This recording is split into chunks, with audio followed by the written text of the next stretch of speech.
So let's talk about the Indian market. Yeah. Very recently, we had the APAC head for Uber say that India is a high growth, profitable market, soon to turn profitable.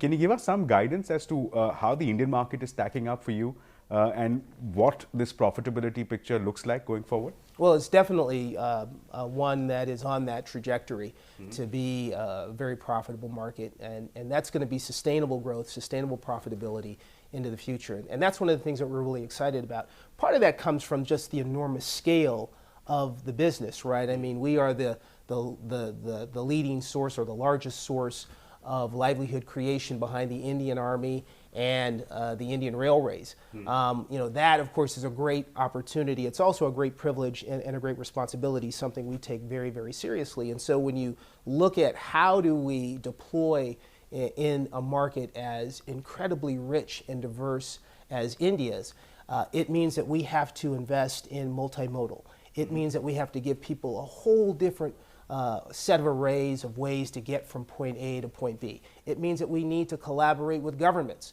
and state governments on their objectives. And so, for instance, a great example is the partnership that we have with the Chennai Metro Rail Service to help ensure that we're providing that last mile connectivity in a way that helps to provide accessible, economic, affordable transportation from point A to point B, whether you're using an Uber product or not. The conversations that we have with a lot of these drivers and some of their platforms and unions that speak to us say that there are concerns in terms of high commissions being charged, we're not being paid as much as what we used to earlier.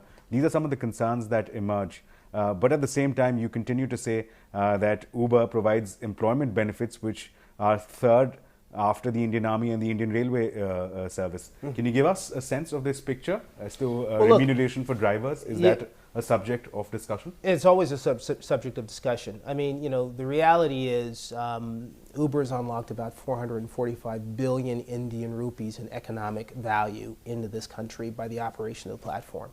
We can continue to create that type of economic value for anyone who comes to the platform for an opportunity to work. How we continue to do that is making sure that, again, that we're allowed to innovate. You're making my job a lot easier because you're preempting the questions. This, in fact, was the next question that I had in my mind in terms of recognition for gig workers. Now, as you correctly pointed out and you preempted my question, yes, there is a code for social security and that the Indian government, like you said, is trying to recognize this. Up until it is put into effect, it is notified. Is there some kind of framework that Uber is looking at to assist the drivers here in terms of social security? Yeah. I want to be able to choose how to work. I want to be able to choose when I can work. I really value this flexibility, but I should also be entitled to certain social protections. If I get sick, I ought to be able to have some kind of protection, some kind of insurance. If I have an accident, I should be entitled to some type of protection, some type of insurance.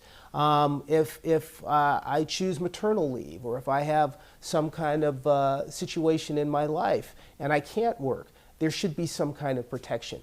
We agree with that. We believe that is the future, that is the way that as people increasingly choose to work in a flexible way, that they ought to be able to get those types of benefits that historically only employees were entitled to. The question is, how do you do that in a legal framework that's not set up for that? We need to think about certain objectives. What are we trying to accomplish?